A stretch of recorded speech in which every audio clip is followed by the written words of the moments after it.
পাঠালে কেন হবে আর করিও নহিবে পাঠালে কেন হবে অন্ধ হয়ে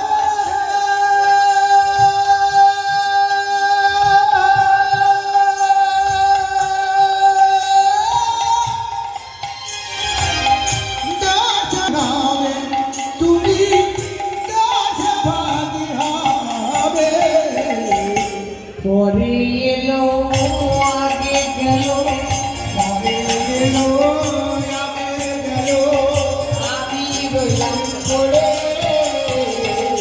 আর করে না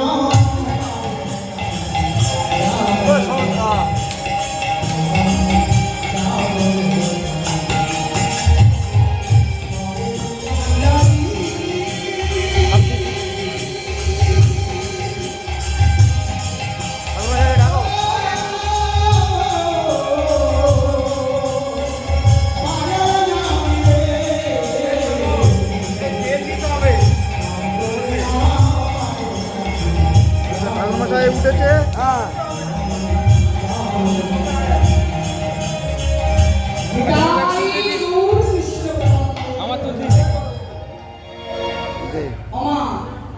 এবারে মন্দিরের উপরটা নিয়ে আর ছেড়ে দেবে।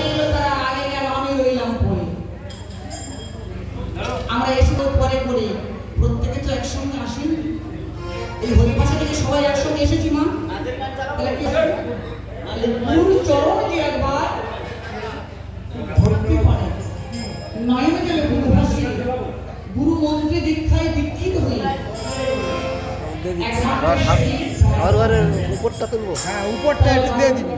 সমস্ত ভক্তবৃন্দের চরণ ধরে বলছি এখনো পর্যন্ত যারা গুরু দীক্ষায় দীক্ষিত হয়নি অন্তত গুরু দীক্ষায় দীক্ষিত হয়ে মানব জন্মটুকু অন্তত কাছে হয়ে যাচ্ছে তো ওই এই গুরু যদি না কৃপা করে ওখানে দাঁড়াতে হলো। গোবিন্দ কখনো কৃপা করবে না।